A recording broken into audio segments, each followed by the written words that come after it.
बिहार के शिक्षकों की खुलेगी ई सर्विस बुक। पुरानी सेवा पुस्तिका भी रहेगी मान्य। एक बार फिर से खुल गया म्यूचुअल ट्रांसफर पोर्टल। नहीं हुआ कुछ भी बदलाव, शिक्षक हो रहे परेशान। नमस्कार दोस्तों, शिक्षा जगत से जुड़ी अहम खबर के साथ एक बार फिर से आपका दोस्त एसके चौधरी। दोस्तों, आपको मालूम है कि बीते वर्ष 2024 में ही एक पत्र जारी हुआ था और उस पत्र के माध्यम से शिक्षक इन मुद्दों से परिचित हो गए थे कि अब शिक्षकों की सेवा पुस्तिका ऑनलाइन हो सकेगी। उसकी पत्र के आलोक में एक बार फिर से आज यानी 6 अगस्त 2025 को एसीएस स्तर से एक पत्र जारी कर दिया गया है, जिस पत्र के अनुसार अब बिहार के तमाम कोटि के शिक्षकों की सेवा पुस्तिका ऑनलाइन होगी और जिसे ई सर्विस बुक कहा जा सकेगा। दोस्तों, आखिर ई सर्विस बुक संधारित करने का शिक्षा विभाग का यह मकसद क्या है? शिक्षा विभाग इस ई सर्विस बुक के माध्यम से क्या कुछ करना चाहती है और क्या कुछ जांचना चाहती है? आइए आज के इस वीडियो में इस पर हम विस्तार पूर्वक चर्चा करते हैं। लेकिन इससे पहले अगर आपने अभी तक हमारे इस चैनल सुसत्य वचन को सब्सक्राइब नहीं किया है तो कृपया अभी सब्सक्राइब कर लेंगे। दोस्तों, आज ही 6 अगस्त 2025 को एसीएस स्तर से एक पत्र जारी कर दिया गया तमाम जिला शिक्षा पदाधिकारियों के नाम से। दोस्तों, इस पत्र का विषय ही दिया गया तमाम कोटि के शिक्षकों के ई सर्विस बुक संधारण के संबंध में।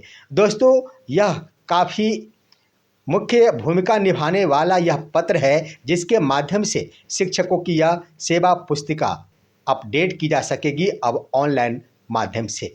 दोस्तों, इसके क्रम में जिन बातों का उल्लेख किया गया है, आइए उन पर हम नज़र दौड़ाते हैं कि आखिर कैसे यह ई सर्विस बुक खोला जा सकेगा। ई सर्विस बुक खोलने के उपरांत विभाग को क्या सहूलियत होगी और शिक्षकों को कहां तक राहत मिल सकेगी। सबसे पहले जान लिया जाए कि आखिर यह किस प्रकार खोला जाएगा। दोस्तों, खोलने के क्रम में कुछ भी ज़्यादा इसमें प्रक्रिया नहीं है। सभी शिक्षकों का ई शिक्षा कोष पोर्टल पर आईडी मौजूद है। उनकी यही आईडी उनकी ई सर्विस बुक बन जाएगी। लेकिन ई सर्विस बुक पर उनके रिकॉर्ड संधारित किए जा सकेंगे ऑनलाइन माध्यम से, जिसके क्रम में हम आपको बता दें कि प्रमाण पत्रों का भी अपलोडिंग का कार्य होगा, जिसमें आपको मैं बता दूं कि सक्षमता 1 और सक्षमता 2 के अभ्यर्थी और साथ ही साथ बीपीएससी टीआरई 3 के अभ्यर्थी, उसके बाद नवनियुक्त बीपीएससी प्रधान शिक्षक और प्रधानाध्यापक के अभ्यर्थी अपना फोल्डर खुद का स्कैन नहीं करेंगे, बल्कि इनका जो भी डॉक्यूमेंट काउंसलिंग के दरमियान जिला शिक्षा पदाधिकारी कार्यालय में जमा कराए गए थे, शिक्षकों के द्वारा जो भी डॉक्यूमेंट संबंधी फोल्डर जमा कराया गया था, उसका स्कैन करके जिला शिक्षा कार्यालय के द्वारा ही शिक्षकों के संबंधित ई शिक्षा कोष आईडी पर अपलोड कर दिया जाएगा। दोस्तों, विभाग के स्तर से जिन कोटि के शिक्षकों का यह प्रमाण पत्र अपलोड किया जाएगा, उसमें होंगे सक्षमता 1 के शिक्षक, सक्षमता 2 के शिक्षक, उसके बाद बीपीएससी टीआरई 3 के शिक्षक, नवनियुक्त प्रधान शिक्षक और नवनियुक्त प्रधानाध्यापक। इन्हें अपना डॉक्यूमेंट, शैक्षणिक और प्रशैक्षणिक प्रमाण पत्र स्कैन करके खुद अपने आईडी पर डालना नहीं होगा। लेकिन इसी बीच दूसरे कोटि के अभ्यर्थी, वो बीपीएससी टीआरई 1 के अभ्यर्थी हो, बीपीएससी टीआरई 2 के अभ्यर्थी हो, नियोजित शिक्षक हो, पूर्व के नियमित कोटि के शिक्षक हो, पूर्व के प्रधानाध्यापक हो, इन सभी का यह डॉक्यूमेंट शिक्षकों को स्वयं ही अपने आईडी से अपने डॉक्यूमेंट यानी शैक्षणिक और प्रशैक्षणिक प्रमाण पत्र का स्कैनिंग करते हुए खुद अपलोड करना होगा। उसके बाद अपलोडिंग के बाद संबंधित विद्यालय के प्रधान के द्वारा इसे सत्यापित कर दिया जाएगा। दोस्तों, इस तरह से यह कार्य हो जाएगा। उसके बाद हम बता दें कि विभाग के स्तर से ही तमाम शिक्षकों के छुट्टियां, उनकी प्रोन्नति, उसके बाद उनके द्वारा किस किस छुट्टी का उपयोग कर लिया गया है, इनका संधारण इसी ई सर्विस बुक पर कर दिया जाएगा।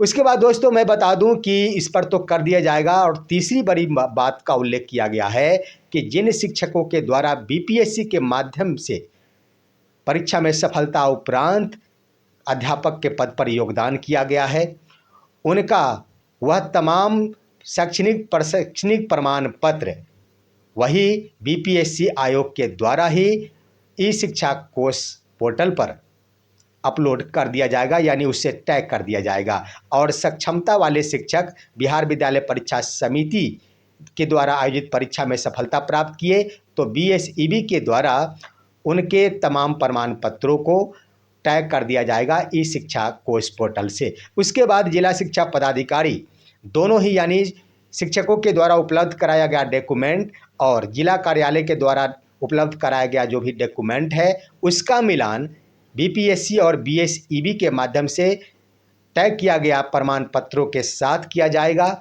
उसमें अगर कोई त्रुटियां पाई जाएगी तो उन पर कार्रवाई की जा सकेगी।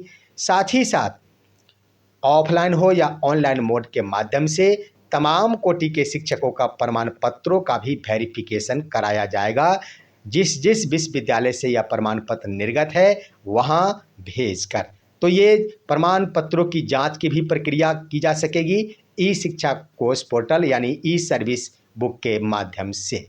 अब यहाँ पर दोस्तों शिक्षकों के हित में आखिर क्या लाभ होगा, उससे पहले आइए जानते हैं कि एक बार फिर से नवनियुक्त प्रधान शिक्षक और प्रधानाध्यापक और साथ ही साथ जितने भी शिक्षकों का ट्रांसफ़र हो गया है उन्हें अपना बायोमेट्रिक वेरिफिकेशन कराना होगा, क्योंकि ट्रांसफ़र के उपरांत आखिर शिक्षक वही शिक्षक के द्वारा विद्यालय योगदान किया गया या फिर कोई और के द्वारा विद्यालय योगदान किया गया, विभाग इसकी जांच करना चाहती है। इसके लिए ट्रांसफ़र पाने वाले शिक्षकों का बायोमेट्रिक वेरिफिकेशन होगा, थंब इम्प्रेशन का भी मिलान कराया जाएगा ये, और साथ ही साथ नवनियुक्त प्रधानाध्यापक और प्रधान शिक्षकों का बायोमेट्रिक मिलान कराया जा सकेगा। अब दोस्तों जो ई सर्विस बुक होगा उस पर छुट्टियों का संधारण किया जाएगा, प्रोन्नति योग्यता इत्यादि संधारित किए जाएंगे। इससे शिक्षकों के हित में ये फायदा होगा कि अब सर्विस बुक संधारण के क्रम में शिक्षकों को बहुत ही ज़्यादा कार्यालयों का चक्कर लगाना पड़ता है। तीसरी बड़ी बात कि इसके क्रम में जब भी छुट्टियां संबंधी आवेदन किया जाता है उसमें सर्विस बुक अटैच जरूर करना होता है, लेकिन अब जब छुट्टियां संबंधी प्रावधान आएंगे, शिक्षकों को जब अपना छुट्टी संबंधी बड़ी छुट्टी हो, चाहे चिकित्सा अवकाश हो, मातृत्व अवकाश हो, उपार्जित अवकाश हो, शिशु देखभाल अवकाश हो, आधे वेतन की छुट्टी अवकाश हो इत्यादि अवकाश में जाने के समय विभाग के द्वारा स्वयं ही उनके ई सर्विस बुक पर स्वीकृति के उपरांत इसे संधारित कर दिया जाएगा। संबंधित शिक्षकों की हिस्ट्री की जानकारी विभाग को इसी ई शिक्षा कोष के माध्यम से, ई सर्विस बुक के माध्यम से प्राप्त हो जा सकेगी। और सबसे अहम बात कि किसी भी शिक्षक के ऊपर अगर कभी भी कोई सवाल खड़ा होता है, प्रमाण पत्र में छेड़छाड़ किया जाता है, तो एक क्लिक में ही शिक्षा विभाग यह स्पष्ट हो लेगी कि निश्चित रूप से शिक्षकों के पूर्व के दस्तावेज क्या है और वर्तमान इनका दस्तावेज क्या है। तो यहाँ पर विभाग को काफ़ी सहूलियत होगी, लेकिन शिक्षकों को भी काफ़ी सहूलियत ई सर्विस बुक के माध्यम से हो जाएगी। लेकिन हम कहना चाहेंगे कि पूर्व से जो भी सेवा पुस्तिकाएं निर्गत की गई है, संधारित है, उसे शिक्षक निश्चित रूप से रखेंगे। जो तो कार्यालय में ही उपलब्ध है, शिक्षक जो विद्यालय है वही है, उसकी भी काफ़ी मान्यता है, उसी का रिकॉर्ड ई सर्विस बुक पर चढ़ाया जाएगा कि आखिर पूर्व से कितने भी शिक्षकों के द्वारा कितने अवकाश का उपभोग किया जा सका है, उसका संधारण किया जा सकेगा। और दोस्तों हम बता दें कि ट्रांसफ़र के मुद्दे पर बड़ी खबर आई है एक बार फिर से। आज ही 6 अगस्त 2025 को शाम 4 बजे म्यूचुअल ट्रांसफ़र संबंधी पोर्टल खोल दिया गया है, लेकिन जो पोर्टल खोला गया उसमें किसी भी तरह का बदलाव नहीं हुआ है। पूर्व की तरह ही सारी प्रक्रियाएं हैं। विशिष्ट से विशिष्ट शिक्षक ही म्यूचुअल कर पाएंगे, बीपीएससी के शिक्षक ही म्यूचुअल कर पाएंगे। सबसे बड़ी बात कि शिक्षक काफ़ी परेशान अब इस रूप में हो रहे हैं कि म्यूचुअल ट्रांसफ़र के लिए शिक्षकों को ढूंढने से भी काफ़ी मशक्क़त करने के बाद भी जोड़ीदार नहीं मिल पा रहे हैं, जिसको लेकर शिक्षकों ने यह आवाज़ उठाई है और शिक्षा विभाग से मांग की है कि इस बार निश्चित रूप से राज्यकर्मी के बदले राज्यकर्मी के शिक्षकों का म्यूचुअल ट्रांसफ़र संबंधी प्रावधान विभाग के द्वारा अविलंब कर दिया जाए, अन्यथा यह म्यूचुअल ट्रांसफ़र कोई काम का नहीं रहेगा। अभ्यर्थी आवेदन गिने चुने ही कर सकेंगे, अन्यथा यह आवेदन नहीं हो सकेगा। दोस्तों अभ्यर्थियों की ये भी मांग है कि 3422 शिक्षकों का जो पिछली बार अंतर जिला यानी जिला अलॉट किया गया था, उनका अभी तक विद्यालय अलॉट नहीं किया गया है। उन सभी का भी अविलंब विद्यालय अलॉट हो जाना चाहिए। मैं इसके संबंध में बता दूं कि जो खबर है उसके अनुसार 10 अगस्त से पहले ही उनका विद्यालय अलॉट कर दिया जाएगा, ये तो निश्चित है। परंतु शिक्षा विभाग अगर इसमें देरी की सोच बना रखी है तो उन्हें चाहिए कि पूर्व वादे के अनुसार 10 अगस्त से पहले इन 3422 शिक्षकों का विद्यालय आवंटित कर दिया जाए। साथ ही साथ शिक्षकों की मांग ये है कि 31 जुलाई 2025 से पूर्व जितने भी आवेदन हुए थे, दो सूची तो जारी कर दी गई थी विद्यालय अलॉट से संबंधित, परंतु अंतिम कुछ सूचियां थी जिनका पदस्थापन पत्र जारी नहीं हुआ था। शिक्षकों की मांग है कि अविलंब उन शिक्षकों का ही पदस्थापन पत्र और योगदान प्रपत्र ई शिक्षा कोष के माध्यम से ही जारी कर दिया जाए। तो दोस्तों, मैं कहना चाहूँगा अंत में कि म्यूचुअल ट्रांसफ़र संबंधी पोर्टल किसी भी काम का नहीं रहेगा अगर इसमें शिक्षकों के हितों का ख्याल नहीं किया जाता है। निश्चित रूप से शिक्षकों की मांग है कि राजकर्मी के बदले राजकर्मी शिक्षकों का यह व्यवस्था की जाए।